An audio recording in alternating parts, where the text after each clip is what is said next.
Hello friends, तो स्वागत है आपका मेरे एक नए ब्लॉग में।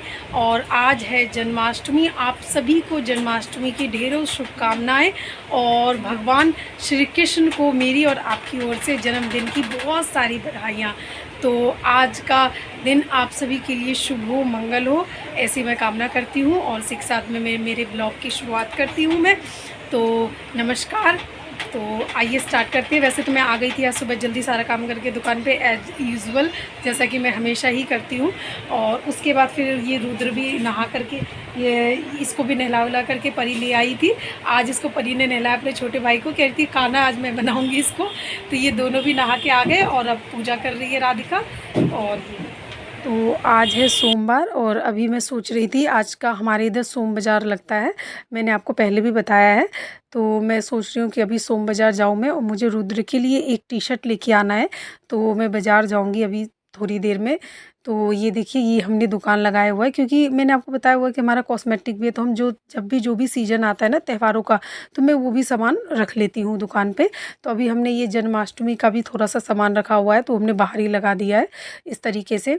और अभी मैं आ गई थी सोम बाज़ार। तो मुझे बस कुछ नहीं ज़्यादा, एक टी शर्ट लेना था और रुद्र के लिए डायपर लेने थे।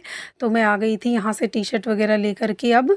और ये देखिए पूरा मार्केट है, मतलब बहुत अच्छा खासा मार्केट लगता है और भीड़ भी रहती है काफ़ी। तो हर सोम बाज़ार को लगता है, फिर भी इतनी भीड़ रहती है। तो दिल्ली वालों के पास कुछ ज़्यादा ही पैसा है कुल मिला कर के ये कहना है। तो उसके बाद मैं आ गई थी अपने पार्लर पे। और फिर आ गया था एक फेशियल। तो वैसे पता है, देखिए पार्लर है ना, तो मतलब काम आते ही रहते हैं, बट इतना शूट नहीं कर पाती हूँ, जैसा कि मैंने आपको पहले भी बताया है। तो सारी चीज़ें शूट कर पाना मुश्किल रहता है, क्योंकि दूसरों की चीज़ें तो शूट कर पाना मुश्किल रहता है। आप खुद से अपनी चीज़ें काम वाम करते हुए बाकी चीज़ें तो शूट कर सकते हैं, बट जैसे एकदम से थ्रेडिंग का आ जाता है या फेशियल या मेकअप कुछ भी, तो कभी कभी तो शूट हो जाता है, कभी कभी नहीं हो पाता है शूट। तो ये मैंने फेशियल, पहले तो ये आए, इन्होंने पूछा, इनकी स्किन ना काफ़ी ज़्यादा ख़राब हो रही है। तो इन्होंने पूछा कि इनको कौन सा फेशियल करवाना है। तो पहले मैंने इनको सजेस्ट करा आप ये वाला कराइए, और उसके बाद फिर मैं इनको फेशियल कर रही हूँ। इनको काफ़ी ज़्यादा पिंपल्स थे, तो वो पिंपल्स वाला फेशियल मैं कर रही हूँ। आप देख भी सकते हैं पीछे रखा हुआ है। तो मैं इनको वाला फेशियल अभी दे रही हूँ। तो आप कभी भी घर में भी फेशियल करें ना, तो आप अपनी स्किन के हिसाब से, आपके एक्ने है या क्या है, आपकी स्किन ऑयली है, फिर सीज़न भी देखना होता है। तो ये सब को मतलब ये सब देखने के बाद ही हम फेशियल डिसाइड करते हैं कि कौन सी स्किन पे कैसा फेशियल जाएगा और कोई किसको हमें कैसा फेशियल देना चाहिए। तो आप वैसे घर में अगर करना चाहें तो क्लीनअप वगैरह तो कर सकते हैं, वरना फेशियल वेशियल तो ऐसी चीज़ होती है जो मतलब खुद से ना करके आप दूसरों से करवाएं तो वही ज़्यादा बेटर है। लेकिन फिर भी जैसे कई लोग होते हैं कि किट ले आते हैं और खुद से भी करना चाहते हैं, तो आप उसमें ऐसी स्थिति में आप क्लीनअप वगैरह कर सकते हैं खुद से। बट आप पार्लर, मेरा सब तो सजेशन ये रहता है कि आप पार्लर जाके ही कराएं तो वो अच्छा है। लेकिन अगर आप खुद से भी करना चाहते हैं तो वो आपकी मर्ज़ी है कि आप खुद से भी कर सकते हैं। तो मैं इनका भी फेशियल करने के बाद, आज आज जन्माष्टमी है और आप सभी को जन्माष्टमी की बहुत बहुत बधाइयाँ। तो मैं तो, मेरा तो ऑलमोस्ट मतलब कोई भी त्यौहार हो, सारा त्यौहार मेरा दुकान पे ही गुज़रता है। हम काम वालों के लिए बस यही रहता है, जो वर्किंग वुमेन रहती हैं। तो मतलब, और मेरा तो कुछ काम ऐसा है कि मेरा तो काम त्यौहार का ही रहता है। मतलब जब भी जो भी त्यौहार रहता है, मैं उस त्यौहार में बिज़ी रहती हूँ, खुद के लिए नहीं मिल पाता है टाइम। और उसके बाद फिर जब थोड़ा टाइम मिलता भी है तो फिर घर के काम रहते हैं, बच्चे रहते हैं। तो मतलब जितने भी, मुझे लगता है जितनी भी महिलाएँ हैं जो कि वर्किंग है, उनको तो अपने लिए वक़्त निकालना बहुत ही ज़्यादा टफ़ रहता है।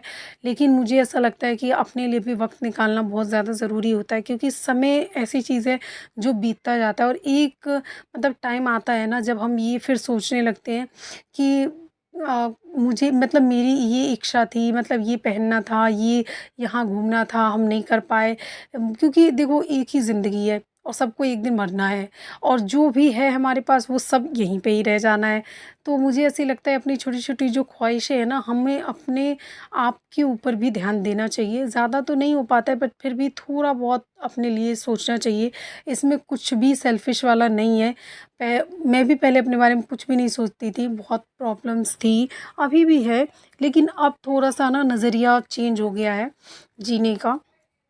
थोड़ा-सा हमें अपने लिए ज़रूर टाइम निकालना चाहिए, क्योंकि अगर आप अपने आप को अहमियत नहीं देते ना, तो दुनिया भी आपकी कोई वैल्यू नहीं करती है, ये बिल्कुल सच है। हमें ऐसा लगता है कि मतलब हम जैसे परिवार के लिए, बच्चे के लिए, हस्बैंड के लिए, मतलब सबके लिए सब कुछ करते हैं और हम चाहते हैं कि वो हमारे लिए हमको वैल्यू दे, हम हमारे लिए सब कुछ करे। तो मतलब जिनकी करते हैं वो बहुत ही अच्छी बात है, बहुत किस्मत वाली है, किस्मत वाले हैं वो लोग।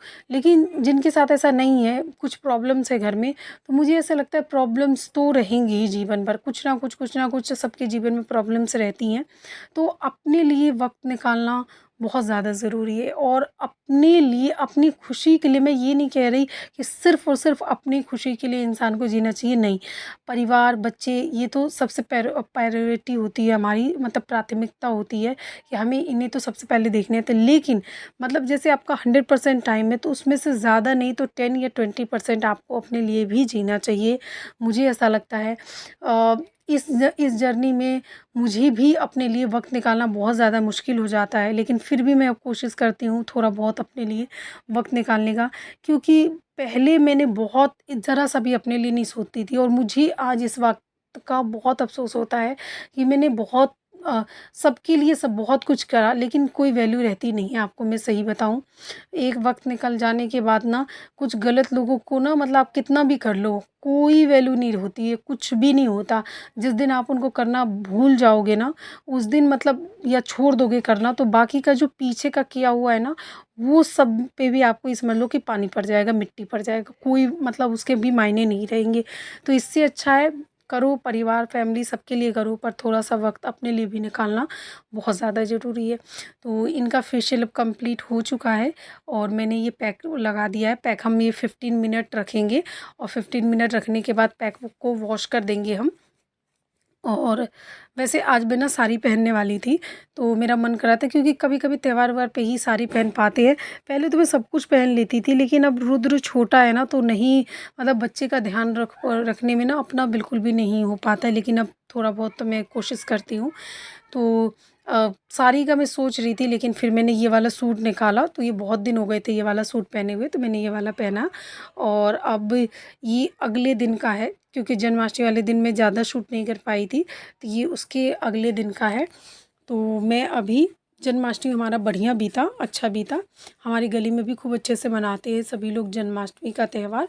और उसके बाद ना, मतलब कल मैं सामान वामान देने में, मतलब शाम के टाइम फिर दुकान में बिज़ी हो गई थी, क्योंकि जन्माष्टमी का टाइम था, हमने सामान भी लगाया था, तो मैं उसमें बिज़ी हो गई थी, तो मैं उतना सारा ज़्यादा शूट नहीं कर पाई। तो ये अगले दिन का वीडियो है। और उसके बाद फिर अगले दिन में ही, क्योंकि अभी दिवाली वगैरह भी आने वाला है, नवरात्रि भी आने वाले हैं, तो इस बार मैंने ये सोचा है कि मैं अपने दुकान पे दिए वगैरह भी रखूँगी। तो मैं गई थी दिए वाले मार्केट में, तो मैं आपको ये नेक्स्ट टाइम बताऊँगी कि मैं कहाँ से लेके आई। 2 मार्केट है यहाँ पे, तो एक तो जहांगीरपुरी में है, और एक हमने और अभी पता करा है, तो उस मार्केट का मैं आपको बाद में बताऊँगी जब मैं नेक्स्ट टाइम जाऊँगी। मतलब नवरात्रि के टाइम पे ना मैं फिर से जाऊँगी।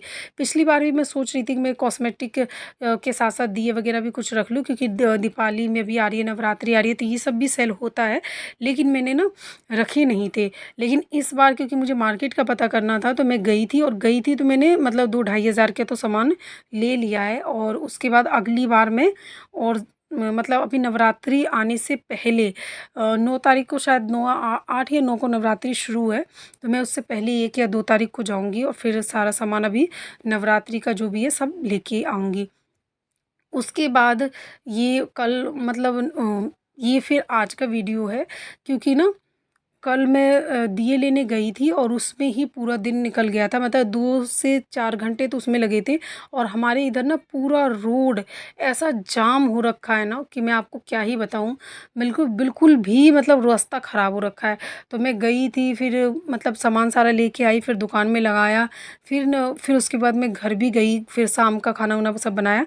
तो कल का दिन भी ऐसे ही निकल गया। अब ये आज का है। और कल मैं सिलाई करने के लिए बैठी थी, तो मशीन ख़राब थी, तो अभी मैं ना मशीन को पूरा खोल खाल करके मशीन सही कर रही हूँ मैं अभी।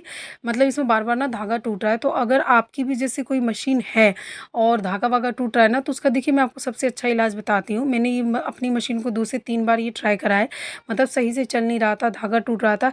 कुछ नहीं करना आपको, पूरा मशीन मतलब जो उसका सेटल विटल होता है ना, उसको खोल खाल के अच्छे से आप साफ़ करिए, उसमें भर के तेल डालिए, भर भर के, मतलब बहुत अच्छे से।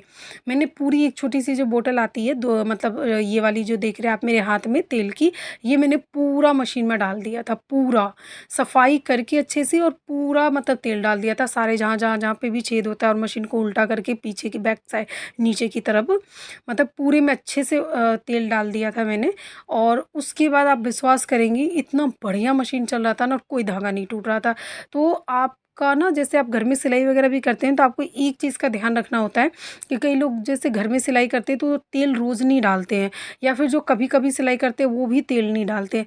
तो आपको एक बात का ध्यान रखना है कि मशीन जब भी आप, जो लोग रोज़ सिलाई करते हैं तो उन लोगों से तो मैं कहूँगी कि आप रोज़ ही तेल डाला करें मशीन में। जैसे ही आप जैसे सिलाई करने बैठे तो 2 4 5 बूंद आप मशीन में तेल डालें, तो इससे आपका मशीन बहुत अच्छा चलेगा। और जो लोग कभी कभार इस्तेमाल करते हैं, घरों में रख रखी है मशीन, जैसे घर के काम के लिए कभी कभार इस्तेमाल करते हैं, तो वो भी बीच बीच में ना भी चलाते हो ना, तो भी कभी कभी निकाल के मशीन में थोड़ा बहुत तेल डाल के 2 4 बार घुमा के रख दें, और जब चलाएं तब भी तेल डालें। तो इससे आपकी मशीन ना मतलब ख़राब होने के चांसेस ना बहुत कम हो जाते हैं, बहुत कम ख़राब होता है, और काफ़ी दिन चलता है, और काफ़ी हल्का और बिल्कुल सही मशीन चलती है आपकी, फर्स्ट क्लास मशीन में कभी कोई दिक्कत आती नहीं है, मतलब बहुत जल्दी तो नहीं आती है। मेरी मशीन को बहुत दिन हो गए ख़राब हुए, मतलब ऑलमोस्ट अभी ख़राब हुआ था, तो मैंने ये सब सही कर रही हूँ। इससे पहले भी 3 4 बार हुआ है ना, मैंने बस कुछ नहीं करा, ऐसे ही बस खोल के सफाई करा, तेल डाला, और बिल्कुल सही चलने लगी मशीन। और अभी भी धागा तोड़ रही है, तो मैं वापस से सफाई करके तेल डाल रही हूँ, और मशीन फिर से ये सही चलने लगी थी। मैंने चलाया था इसके बाद, तो बहुत बढ़िया मशीन चल रहा था। तो आई होप आपको ये ट्रिक पसंद आई होगी, और आप ये अपनी मशीनों में भी इस्तेमाल करेंगे। तो अभी का मौसम बताइए आप लोग के इधर कैसा चल रहा है, मतलब बारिश वारिश कैसी हो रही है? हमारे इधर तो ना, मतलब दिल्ली में तो ना, मतलब इतना नहीं है कि बहुत ज़्यादा ही बारिश होती हो, पर अभी आज मतलब जन्माष्टमी पर कल थी परसों, तो जन्माष्टमी पे भी थोड़ी बहुत हुई थी बारिश, ज़्यादा नहीं हुई। और फिर कल बारिश हुई थी थोड़ी सी, और आज मतलब ऐसी हो रही है थोड़ी सी, कभी बारिश हो जा रही है, फिर धूप हो जाती है, फिर बारिश हो जाती है, फिर धूप हो जाती है, बस इसी तरीके से चल रहा है। आई होप आपको ये वीडियो पसंद आया होगा। वीडियो पसंद आए तो मेरे चैनल को सब्सक्राइब करें, वीडियो को लाइक करें, और मेरी जर्नी को इसी तरीके से देखने के लिए आप मेरे साथ बने रहिए, और आप अपने भी अनुभव मेरे साथ कमेंट करिए, शेयर करिए। और देखिए, मशीन सही करने के बाद मैंने ये वाला सूट सिला था, इसका मैंने इसकी अगर आपको कटिंग और स्टिचिंग देखनी हो तो आप मेरे दूसरे चैनल बबीता फैशन बुटीक पे जा कर के आप देख सकते हैं, मैंने ये प्रॉपर बनाया हुआ है। तो आपको इसकी स्टिचिंग और कटिंग कैसी लगी मुझे वो भी बताइएगा।